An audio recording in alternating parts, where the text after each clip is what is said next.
I'm a little bit nervous, so this live might be all over the place. But it's okay. Just listen to the message that I have to send out there and forget about me being so nervous. I'm not usually nervous, but sometimes it comes on. And I really like that I'm doing this so that I can get used to doing live every now and again. I can do makeup and stuff like that. Anyway, I'm deviating now. Let's get back. So I've talked about spirituality. You need to focus on that, because the reason why I find spirituality, building your spirituality as part of self-care, why I find it so important is because God is so merciful. And I know some of you who might be watching may not believe in God. That's fine. Whatever you believe in, if you believe in humanity, that's absolutely fine. But I feel that when you reach out to a higher power, which for me is God honestly goes all the way out to help you. And me being a single parent for so long and have raised so far great kids, I can tell you now 100% that I couldn't have done it without God. Okay, so, and I've also managed to help few women, and people find it really easy to come to me when they find themselves in a situation as such. Even on Facebook, people I don't know will email me because, you know, obviously I've been really open about my single motherhood. People will still, you know, will email me and ask me questions and say, how do you do it? How do you stay happy? So this is part of the stuff I'm going to be talking about. Oh, thank you. You are lovely. Oh, thank you for thank you. Thank you for that support. It's really nerve-wracking at the moment, but I'm going to keep going. Okay, so spirituality is very important. The moment you start talking to God or talking to whatever that you believe in about your situation, it becomes a lot easier. Now, also know that spirituality is not just about religion. It may well be about how you relax yourself or how you deal with problems. So if you find yourself in that situation, try. Hi, Dina. Hi, how are you? Oh, thank you. Mwah. Hi, Becky. Hi, darling. Hi, Jane. Thanks, guys. My nervousness is settling. Yeah, I am feeling so much better. Thank you, guys. Thank you so much for your love. So I'm talking about managing mental health. And in fact, I helped a single mom control her depression and anxiety. I met this single mom a few years ago. And she was an absolutely lovely lady, and her children were just so beautiful. But I was watching her behavior. She reached out to me, by the way, for help, and I welcomed her into my home and supported her. I was speaking to her as well. And I noticed lack of confidence. I noticed frustration and anxiety. I noticed that she was yelling at her children a lot. And I did that in the past, where you sort of like take out the anger on your kids without even realizing that you're doing that. So when I noticed that, I said to her, are you okay? Are you sleeping well? Yeah, I manage. I said, might you be a little bit depressed? She was like, I don't know, but I just get really panicky and I get fidgety sometimes, and sometimes I struggle to sleep. And obviously the alarm bell started ringing immediately when she said that. And I said, have you tried seeing a doctor? She was like, no, for what? I said, because I think you might be depressed and you're yelling at your children a lot and you've smacked them once in front of me. And if you carry on like this and you don't put this under control, the social services will take your children away from you. And I know you love your children. I was saying this to this lady, and I know you love your children because I've seen how hard you work. But this situation has really affected you. She went through a lot of trauma, by the way, with her ex-husband before she escaped from him. So she said, I don't know what to do. I don't know. Everyone is telling me to go to church. Church is good. Prayers are wonderful. But I said, you need to do something practical, and I'm going to try and help you. I said, go to your GP and speak to your GP. Oh, I don't want to take antidepressant, and and I said, listen, I've been there before. I took antidepressants for 6 months, and I stopped, and I started running, and running really, really helped me. And I said, it's okay to go on antidepressant if you're depressed and if you're anxious and if it's affecting your relationship with your children. Go for it.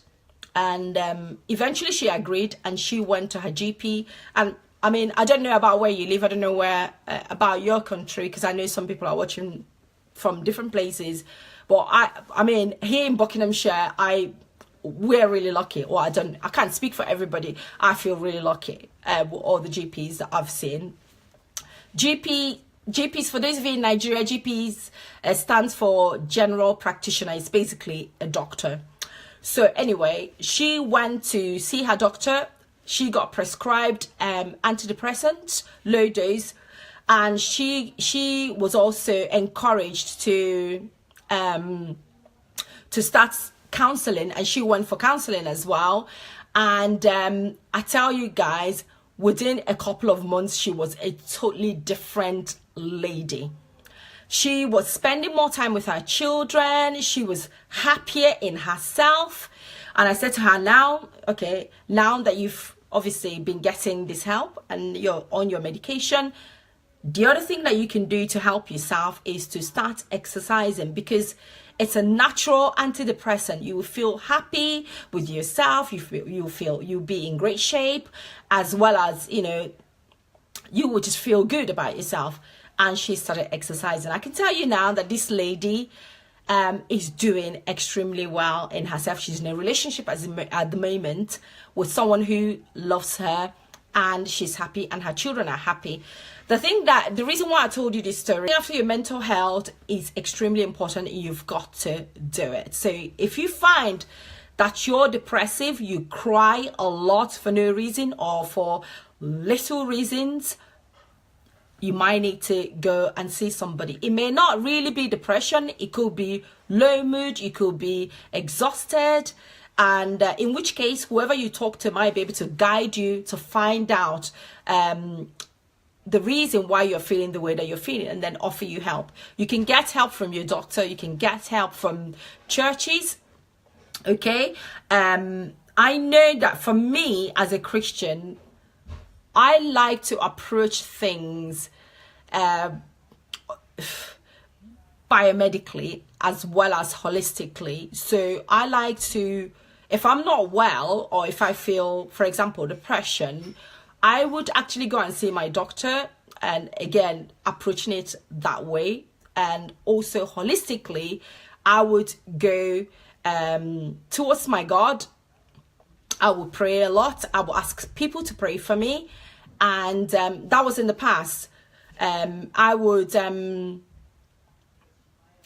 take up exercise and make sure that I'm looking after myself in that sense. So I've talked about looking after your mental health. Make sure that you're planning for your children.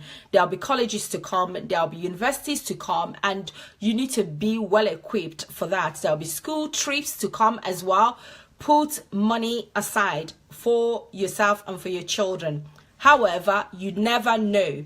God might send somebody later in your life to support you. But in the meantime, you must be frugal. You must be wise. You cannot spend money like any other person. Having said that, I know that not every single mom struggles financially. Some of us have money already saved up for them. Some of us may have gotten money, lots of money out of their divorces. Some of us may actually come from a really rich home, so money may not be a problem. But if money is a problem for you at the moment, I would advise you to learn to save, learn to put money aside so that you be able to manage your family. Because what I find that makes it extremely difficult is when you cannot afford to buy anything for yourself, or you cannot afford to buy or to do things for your children, important things. And we're not talking about like going out and buying yourself a designer's handbag, or going out and buying yourself that extra pair of shoes. You don't need to be doing that. For example, for me, I have lots of things, but there are times I'd say to myself, actually, that bag might be really expensive. Everyone is carrying that bag, but do I have to carry it? No. I'm going to put that money aside for my children. I'm going to put that money aside for school trips, and I do that. You do not have to do what people are doing. You do not have to wear designers to look good. Time will come. Who knows? By the time the children have flown the nest, they've gone to uni, or you might, even when they're a little bit older and you get like a wonderfully paid job, then you can start buying those things for yourself. But you need to, I don't like telling people to go to God, because I believe that it's something they should be doing on their own. And obviously God will find them eventually. Okay, guys, I gotta go. My daughter just made a nice lasagna. I can smell it. So I'm gonna go and talk into that and have a cup of tea to match. Thank you so much for watching. I know it's not, oh, thank you. I know it's not the best live ever, but I'm going to be doing more of this. It's all part of creating, obviously, part of like communicating with you guys, and also part of building my confidence in doing live videos, because it's okay for you to go away and do a video and then edit all the mistake, edit spitting on yourself whilst you're speaking or swearing. Thank God I didn't swear. And but it's okay, but it's nice to be able to do this where you're not actually cutting anything out. But thank you so much for your support. I love you guys, and I've got to go now. Thank you. Make sure you subscribe to my YouTube channel, please, guys. It will be really useful that you do so, because obviously you'll be supporting me and you'll be learning from me. Nzeribe and Uzo, you guys are cracking me up. I'm here reading your comments. It's making me laugh. But I've got to go, guys. Take care and God bless you. Thank you so much. Mwah. Bye.